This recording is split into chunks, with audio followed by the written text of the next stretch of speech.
안녕하세요. 네, 오늘은 작년도 모의고사 문항입니다. 이제 마지막 회 모의고사 문항이죠. 8회 모의고사 간략한 해설과 답안 업로딩 해드리도록 하겠습니다.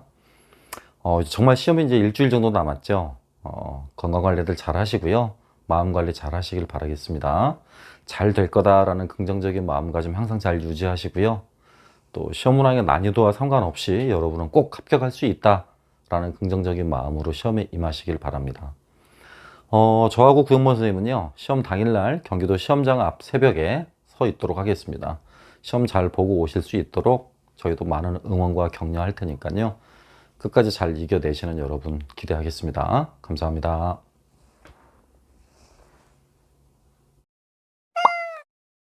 네, 그럼 이제 8회 모의고사 해설 및 문항 답안 안내해 드리도록 할게요.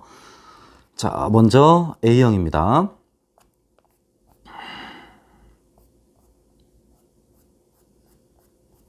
네, 잠시만요. 자, A형 교육과정 문제인데요. 가번의 지문에 지금 이제 현행과 개정이라고 이렇게 두 가지 비교하는 부분이 나와 있죠. 거기서 사회 과목에서 사회 과목과 역사 과목 이렇게 두 가지로 나눠진 거 보이시죠? 예, 역사 과목이고 독립교과가 되었다는 뜻입니다. 이걸 바탕으로 해서 2007년 교육과정인 걸 알 수 있습니다. 현행이라고 그런다면 7년 교육과정 개정 이전이니까 7차 교육과정에 해당하는 부분이 되겠죠. 그 다음 4번은 이 시기 교육과정에서는 국공기가, 그러니까 국민공통기본교육과정이 중학교까지로만 축소됐다고 했죠. 그러니까 결국 7학년, 8학년, 9학년까지만 이렇게 의무교육 기간이 됨으로써 국민공통기본교육과정이 이전 교육과정에 비해서 한 학년 줄었음을 알 수 있습니다. 원래는 7, 8, 9, 10이라고 돼 있었죠. 그래서 고등학교 1학년까지가 국민공통기본교육과정으로 편제가 돼 있었는데요. 9학년까지로 지금 줄게 됐던 것이죠. 당시 이명박 정부가 지금 시행했던 내용이었습니다. 뭐 아시다시피 이건 지금 나번은 2009년 개정교육과정 이야기고요. 가번은 7차 교육과정에서 2007년 교육과정으로 지금 넘어가는 시기입니다. 곧 정리하면 가번은 7년 교육과정, 나번은 9년 교육과정 관한 부분이라는 걸 알 수 있겠습니다. 9년 교육과정에 나타난 과목 편제상의 변화도 내용이 써 있죠. 보시다시피 한국 문화사를 빼고 선택 과목이었던 한국 문화사를 빼고 고등학교 1학년에 편성된 역사라는 과목을 한국사로 바꿨다라는 것도요. 이것도 잘 기억해 두셔야 되겠습니다. 그래서 국가사, 그 다음에 지역사, 그 다음에 세계사로 나아가게요. 한국사, 동아시아, 세계사 이렇게 편성했다는 걸 알 수 있습니다. 그럼 결국 문항에서 요구하는 건 뭐냐면 가에서 나 시기로의 변화 과정에 나타난 역사 과목의 교육과정 편제상의 변화라고 그랬으니까 그죠? 7년에 비해서 9년 교육과정에서 어떤 교육과정 편제상 변화가 나타났는가라는 거죠. 그럼 키워드는 여기서는 7년 교육과정에서는 역사과 교육과정의 독립이 이루어져 있죠. 곧 역사 과목이 독립된 교과서와 별도의 수업 시수를 가지게 됐지만 나번으로 와서는 그게 불가능해졌습니다. 곧 탐구 영역으로 분류되면서 도덕과와 함께 다시 사회교과로 속하게 됐습니다. 그래서 답은 어떻게 쓰셔야 되냐면 가에서는 역사과의 독립이 이루어져 역사 과목이 독립된 교과서와 별도 수업 시수를 갖게 됐지만 나에서는 탐구 영역으로 분류되면서 도덕과와 함께 사회교과에 속하게 됐다. 그 키워드가 도덕과와 함께 사회교과에 속하게 됐다. 이렇게 지금 쓰셔야 됩니다. 그것이 역사 과목의 교육과정 편제상의 변화와 관련한 부분이었습니다. 그 다음 2번 문항 같은 경우는 서양사 문항이죠. 로마의 신분투쟁 관련한 부분입니다.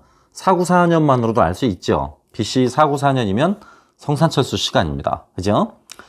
그래서 여기 보시다시피 성산, 당시의 성산은 지금 현재 아벤티루스 언덕으로 지금 추정되고 있습니다. 이쪽으로 철수, 세케치오라고 그랬었죠. 이 세케치오라고 하는 건 평민들이 귀족들 또는 집정관들의 그 군대 소집 요구에 불응하는 방식 가운데 하나였습니다. 세케치오라고 불렸던 성산철수 혹은 군대 철수 같은 방법입니다.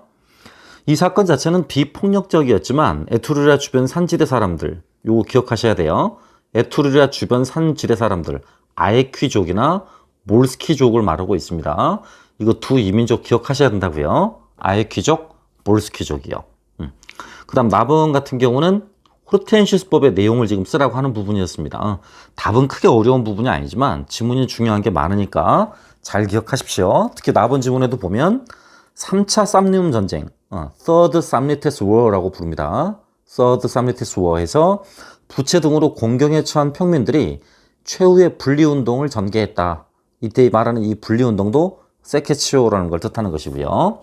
이 위기에 대처하기 위해 임명된 평민 출신의 독재관이요. 닉테라토르라는 관직이었죠. 닉테라토르요. 그의 정식 명칭이 퀸투스 호르텐시우스입니다. 그 닉테라토르 퀸투스 호르텐시우스니까요. 독재관 호르텐시우스라는 걸 알 수 있고요. 집정관 가운데 한 명이었다는 걸 알 수 있겠지. 독재관이라는 표현을 썼으니까. 비상시, 비상대권을 지닌 자 아닙니까? 밑줄 친 부분 안에는 호르텐시우스 법안의 내용을 쓰라고 했습니다. 따라서 정답은 트리브스 평민회의 결의가 원론의 제가 없이 전체 시민에 대해서 법적 구속력을 가진다가 되겠습니다. 트리브스 평민회의 결의가 이걸 플레비스타라고 부르고요. 원론의 제가 없이 허락 없이 전체 시민에 대해서 법적 구속력을 가진다라고 쓰시면 되겠고요. 가번 같은 경우는 이 사구사의 성산철수로 인해서 호민관 설치에 성공했고 10명의 호민관이 임명되게 됐습니다. 호민관 설치에 성공했으며 후에 10명의 호민관이 임명되었다라고 쓰시면 되겠네요. 서양세계론 97페이지부터 101페이지까지 내용입니다. 한번 읽어보시기 바라요. 다음 문항 보겠습니다. 6번 내용 조직 방식이죠. 비교적 수월합니다. 여기 보시다시피 선박의 역사를 고대부터 현대까지 19세기, 20세기까지 지금 바라보고 있죠. 발전 계열법이라는 거 금방 알 수 있고요. 그 다음 자료 2번 같은 경우는 지금 7차 교육과정의 고등학교 한국사 내용이라고 그랬습니다. 근데 보시다시피 정치가 있죠. 경제가 있고요. 사회가 있고 문화가 있습니다. 가장 전형적인 분야사적 또는 분류사적 접근입니다. 따라서 자료 1은 발전계열법, 자료 2는 분야사적 방법입니다. 김태규 교사는 발전계열법이라는 내용 조직을 따르고 있고 최태성 교사는 분야사적 방법이라는 내용 조직을 따르고 있다는 것이죠. 그 가운데서 김태규 교사의 내용 조직 방식, 발전계열법에서 이 발전계를 다루는 주제가 지니는 특징을 두 가지만 쓰라라고 했습니다. 첫 번째는 통시대적인 주제죠. 통시대적인 주제요. 곧 어느 한 시대에 국한된 것이 아닌 통시대적인 주제다라고 쓰시면 되겠고요. 두 번째는 학생들에게 친숙하거나 흥미를 끌 수 있는 것이어야 합니다. 학생들에게 친숙하거나 흥미를 끌 수 있는 것이어야 한다. 역사 수업의 원리요. 검은 책이라고 통칭 부르죠. 148에서 150페이지를 참고하시면 되겠습니다. 다음 8번입니다. 유럽 중세사와 관한 부분이에요. 그죠?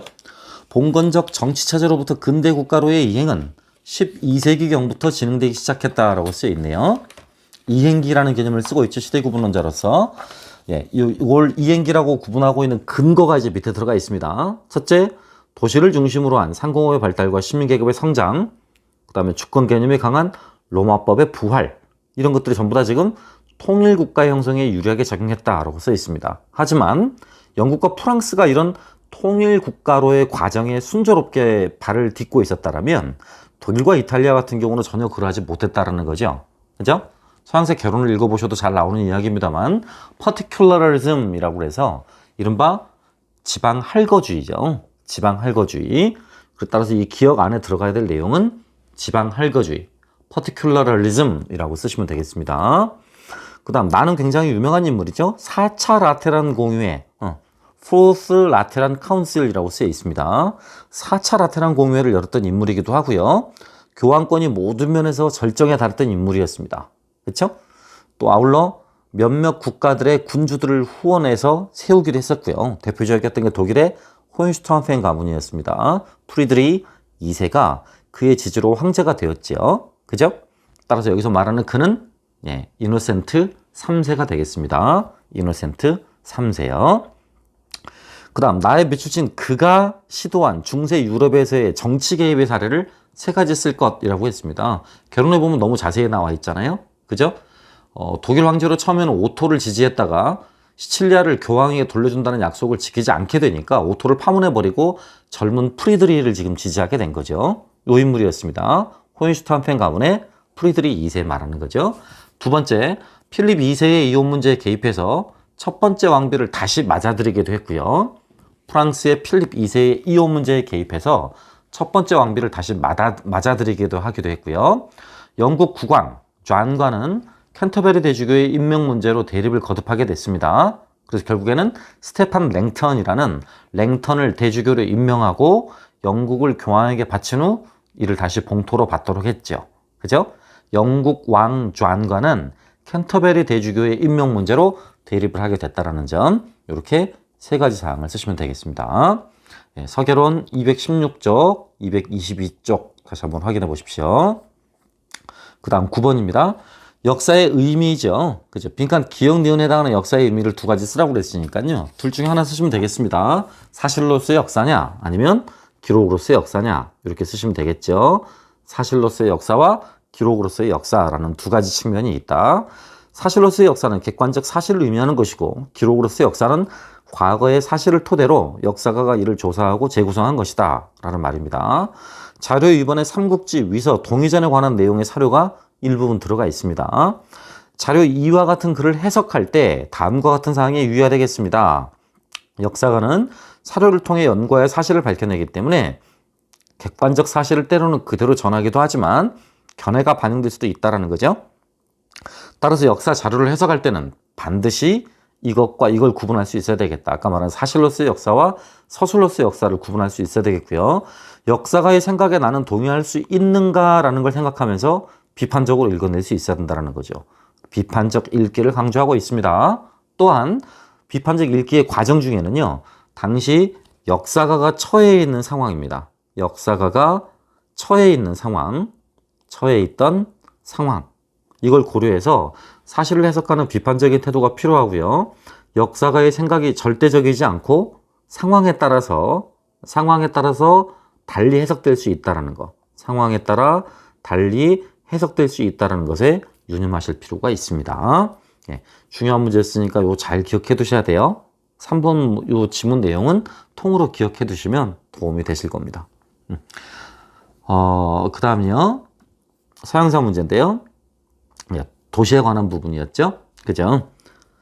게르만의 침입 이후로 상인과 수공업이 경제 중심 역할을 하는 도시는 거의 사라졌다라고 그랬습니다. 고대 도시라는 말이죠. 그러나 옛 로마 시대의 도시요. 로마의 도시. 네, 이걸 시비타스라고 이렇게 부릅니다. 또는 키비타스 이렇게 부르기도 하죠.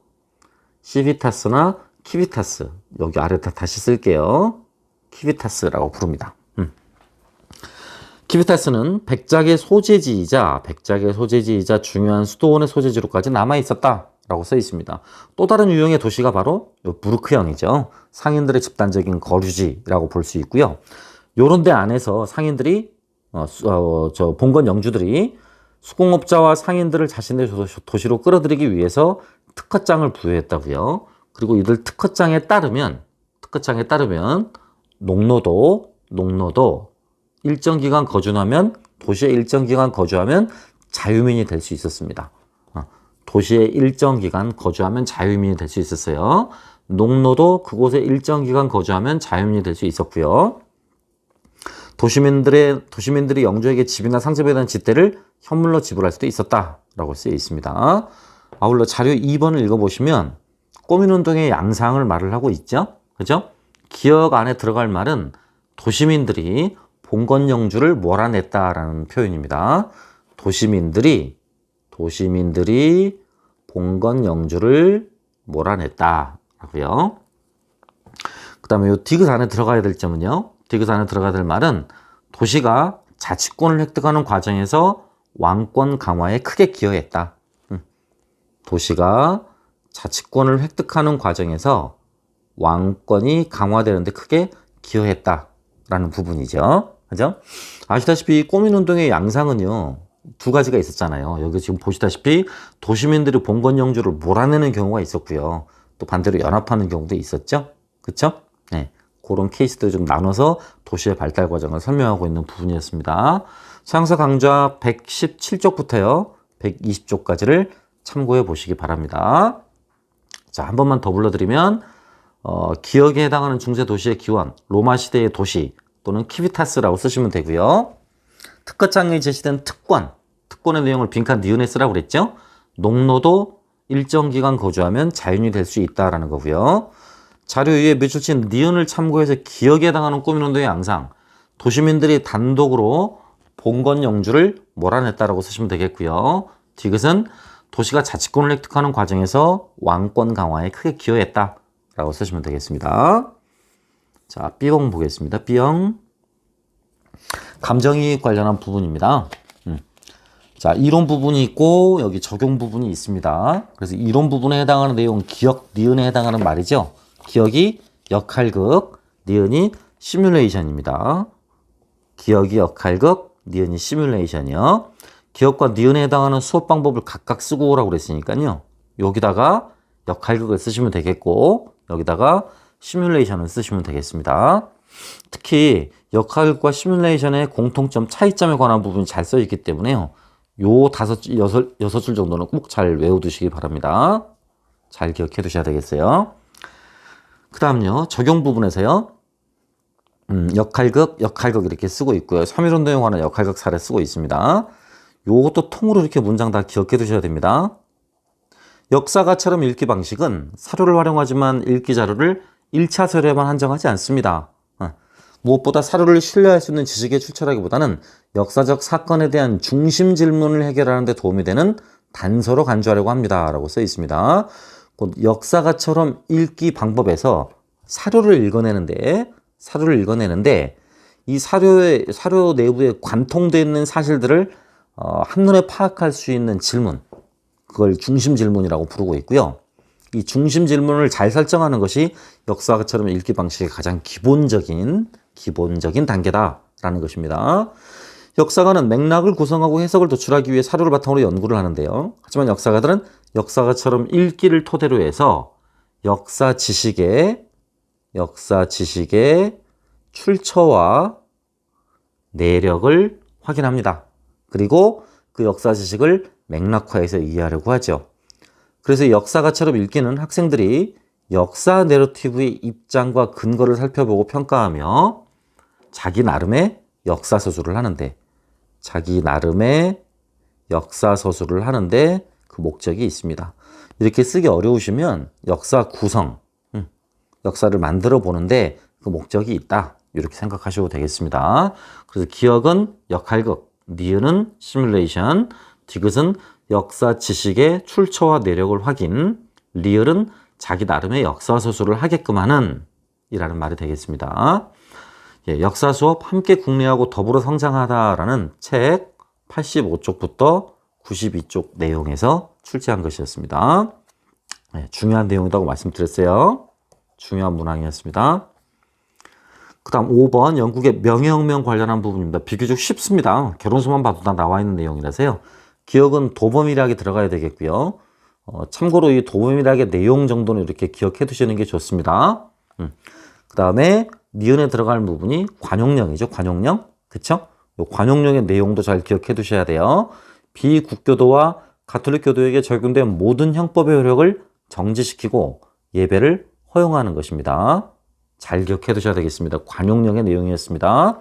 아울러 의회가 심사령을 제정하게 됐는데요. 이 조치로 인해 충성스러운 가톨릭 교도들이 공직에서 밀려났다라고 써 있죠. 그쵸? 심사령의 내용은 모든 공직자들에게 국교회로서 성체성사를 받을 것, 또 화채서를 부인할 것, 아울러 국가와 교회 수장으로서 군주에게 충성을 서양할 것, 이런 세 가지 것들을 요구하고 있거든요. 모든 공직자에게 국교회의 성차성체를 받을 것, 화채서를 부인할 것, 국가와 교회 수장으로서 군주에게 충성을 서약할 것, 이 세 가지 것들을 요구하고 있어요. 그렇기 때문에 독실한 카톨릭 교도라면 절대 그 세 가지 가운데 하나라도 받아들일 수 없는 것이죠.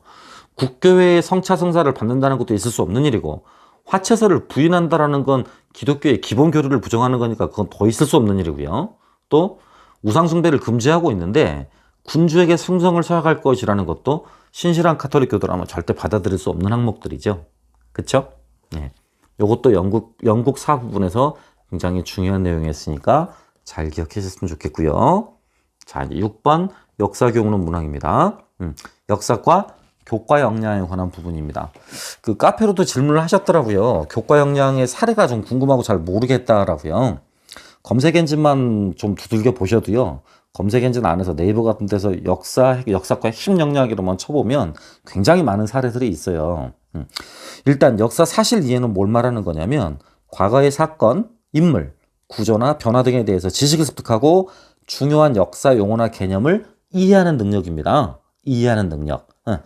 곧 아는 능력을 말을 하거든. 여기서도 보죠. 요청의 난과 김부식을 통해 고려 정치병동을 알고 있다라고 했잖아요. 따라서 여기 기억에는 역사 사실의 이해가 들어가야 되는 거고요. 두 번째 거 보시면 자료를 통해 정치적 사안을 분석하고 비교한다라는 말 써 있죠. 아울러 추론한다고 써 있습니다. 곧 역사 자료를 읽고 이를 비판적으로 검토해서 역사 지식을 구성하는 능력이요. 역사 자료를 읽고 이를 비판적으로 검토한다고요. 비판적으로 검토해서 역사 지식을 구성하는 능력. 그렇죠? 만약 이렇게 하게 된다면 무조건 역사 자료 분석과 해석입니다. 역사 자료 분석과 해석. 역사 정보 활용과 의사소통하고 헷갈리시는 분들이 되게 많더라고요. 그런데 역사 자료 분석과 해석은 자료에 국한이 됐는데 역사 정보 활용과 의사소통은 매체를 통해서 얻은 정보라는 말이 덧붙어요. 그러니까 매체를 활용하는 과정까지가 들어간다라는 점이 역사 정보 활용 및 의사소통과 자료 분석과 해석의 차이점이라고 보시면 되겠습니다.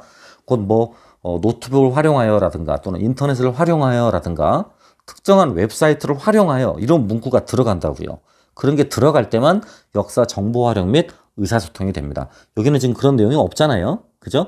고려사 자료를 통해라고만 들어가 있습니다. 그러니까 이건 자료 분석과 해석이 정답이 되겠습니다. 그 다음 자료일의 2번 문항 여긴데요. 기억과 니은의 인물의 입장 차이가 발생한 배경을 사상적 측면하고 역사 계승의식의 측면에서 나눠 쓰라고 그랬잖아요. 그죠? 그럼 역사 계승의식은 고구려 계승의식이냐 아니면 신라 계승의식이냐 그 두 가지 가운데 하나 쓰시면 되겠고 그 다음에 사상적 측면이요. 그쵸? 사상적 측면 도참이냐 뭐 풍수지리설이냐 그쵸? 도참 풍수지리설 그 다음에 뭐 고구려 계승의식 유교적 사대주의 신라 계승의식 그 가운데 골라 쓰시면 되겠습니다. 네 가지 쓰라고 그랬죠. 네 가지 도참 풍수지리설 고구려 계승의식 유교적 사대주의 신라 계승의식 이렇게까지 쓰시면 되겠습니다. 예, 마지막 문항이 되겠습니다. 한 문항 더 남았네요. 서양사 문항인 현대사 문항입니다. 이것도 비슷한 문항을 저랑 한번 내본 적이 있죠? 빌리 브란트 수상이 내걸었던 동방정책이요. 오스트폴리틱이라고 부릅니다. 오스트폴리틱이라고요. 그 다음에 나번 같은 경우는 지금 브레즈네프 닥트린 관련한 내용이었고요. 기억을 계기로, 그죠? 72년 베를린의 현상유지협정 그리고 동서독의 상호 승인을 내용으로 하는 기본 조약을 체결했다라고 쓰여 있습니다. 이를 계기로 했죠. 그래서 서방 국가들이 동독을 승인하게 됐고요. 73년에 동서독이 동시에 유엔에 가입하기도 했고요. 그쵸? 서방 국가들이 동독을 승인했고 73년 동서독이 함께 유엔에 가입하게 됐습니다. 니은의 내용, 브레즈네프 닥트린이요. 요걸 쓰라고 그랬죠. 아울러서 이러한 독트린이 추진되게 된 계기를 쓰라고 그랬고요. 그죠? 계기는 뭐였습니까? 그죠? 바르샤바 조약기구. 그러니까 소련을 중심으로 하는 바르샤바 조약기구의 군대가 체코슬로바키아에 군사 개입을 하게 된 것입니다. 1968년 8월의 일이었고요. 8월의 일. 아울러 내용을 쓰라고 그랬습니다. 내용이요. 그쵸? 뭐 내용보다는 키워드 중심으로 말씀드리면 제한주권론이었죠. 제한주권론. 그쵸? 곧 공산권 국가들의 이해관계에 만약에 피해가 생기게 되면 공산권 국가의 개입을 임의대로 초래할 수 있다라는 것이죠. 곧 공산권 국가 안에 어떤 문제가 생기게 돼서 이렇게 해서 이게 사회주의 전체에 문제가 되는 부작용이 생기거나 해를 끼치는 경우가 될 때는 그 공산주의를 대변하고 있는 소련이 언제든지 해당 국가에 군사적 개입을 할 수 있다라는 내용입니다. 제한 주권론이 되겠습니다. 키워드 제한 주권론 잘 기억해 두시고요. 디귿과 같은 폴란드 자유노조 운동을 이끌었던 인물이 마벤사였습니다. 서계론 605, 606쪽을 다시 한번 읽어보세요. 예, 왠지는 모릅니다만 어쨌든 현대사 부분에서 요 브레즈네프 닥트린 관련한 부분, 특히 냉전의 형성과 관련한 닥트린과 관련한 부분 꼭 시험 문제 나올 것 같습니다. 추르만 닥트린, 그죠?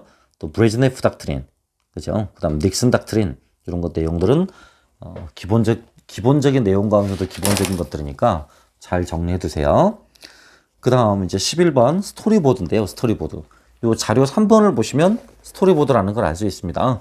스토리보드란 만들고자 하는 내용을 그림이나 사진으로 간단히 표현해서 흐름을 보여줄 수 있도록 정리하는 것입니다. 여기는 지금 사진이나 그림으로 정리를 하고 있죠? 그죠? 그래서 대부분 다 뭐 PPT로 발표를 하거나 또는 요즘 많이 쓰는 프레치 파일로 이렇게 발표를 하는 경우가 많아요. 그죠? 만들고자 하는 내용을 그림이나 사진으로 간단히 표현해서 흐름을 보여줄 수 있도록 정리하는 것. 그걸 스토리보드라고 부릅니다. 따라서 이 수업은 지금 스토리보드 활용 수업이에요. 기억에 들어가야 될 말은 스토리보드가 되겠고요. 그렇죠? 자료 3에 제시된 모범 답안을 참고로 해서요. 요게 지금 모범 답안인데요. 요걸 참고로 해서 시험평가기법에서 교사가 활용할 것으로 예상되는 채점 기준 항목. 첫 번째가 참신해야 됩니다. 참신해. 요런 표현들. 이게 헤드라인이라고 부르거든요. 헤드라인이 참신해야 되겠고요. 그 다음에 시대 상황에 맞아야 되겠죠. 이 내용과 요 제목들도요. 요 그림과 맞아야 되겠죠. 시대 상황의 적절성이 되겠습니다. 그리고 그림 속 인물, 대사의 사실성이요. 대사의 사실성. 요런 것도 중요한 채점 기준 가운데 하나입니다. 헤드라인의 참신성, 또 시대 상황의 적절성, 인물이 쓰고 있는 요 대사의 사실성. 그런 말들이 채점 기준이 되겠습니다. 요 부분 11번 문항도요. 스토리보드 활용 수업도 굉장히 중요한 부분이니까 잘 기억해 두시기 바랍니다. 네, 이걸로 전년도 1회부터 8회까지 모의고사 문항에 대한 간략한 해설과 답안 모두 마치겠습니다. 수고하셨습니다.